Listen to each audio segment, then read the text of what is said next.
How you doing? My name is Sonny Samaniego. I'm 48 years old, be 49. I have 4 children, 4 grandchildren, and I am Chicano.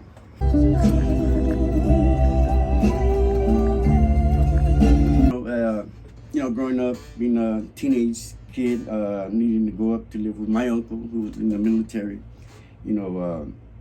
not behaving down here, right? So dad wanted to send me away for a little bit, and so went to live with my uncle up in Barstow, and started going to this continuation school. And from the day one, I felt just like an outsider. I felt like it was primarily white people, and so just going, and then I just felt like the principal didn't like me. There was just something there.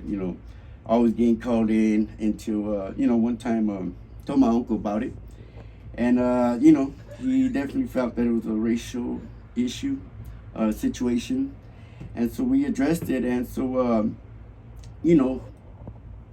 I'm not too sure what came about it, but that was one incident that and probably the only one that I can remember that where I felt like an outsider. But like I said, still being proud to be who I am, and held it down. Mm-hmm. and so yeah, that's. But as far as anything else like that, I could say I've been okay with that. Any harassment, I can't say I have.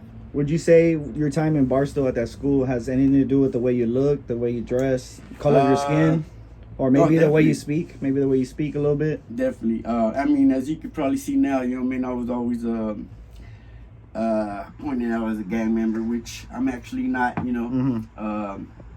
And surprisingly to a lot of people, never been from a gang, never been from but always been identified as one. And so definitely felt that going out through the way I dressed, being a lot younger, pretty much the same style. I could say I never changed that. And so I definitely felt that being a Chicano, this guy, he not liking what he sees, the dressing, the dress code, whatnot. And so that was always the issue of me getting called into the office and stuff like that. So definitely felt like I was being pointed out.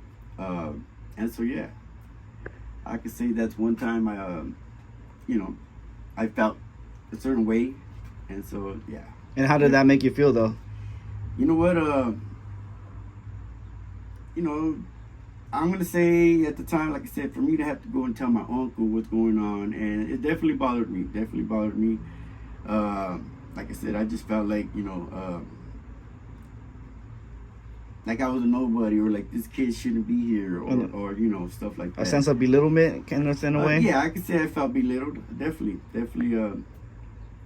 felt belittled. And so that's one situation where try to let it go, try to shine like it was nothing. But bringing it up now, I can say that's one situation where I felt like I wasn't accepted. Would you say, though, the police or maybe white culture would have a problem or an issue with when they see a car like this pull up? They are passing laws now, but I believe it's still the same. They're still out there harassing. Definitely out there. Would you say it's they are a lot more lenient? Yeah. So I guess it depends. Would you say it's an issue of race, though, because it's a black and brown thing that participates in this activity? Oh yeah, definitely a black and brown thing. So definitely. Would you say the language that we use has a lot to do with the machismo effect towards us? Oh yeah. Like on some real shit, primo. Like how I love you, doggy. We don't use those terms often. You're right. So I feel like using words like trucha when we end a conversation or when I go home right now. It's our own little way of saying what we want to say. Yeah. And, without saying it, right? Without saying it, and we understand what they're trying to say, and so definitely. And then indirect way, but still knowing what we're trying to say, right? I'm out of here. Trusa, my boy. Pleasure. Yep.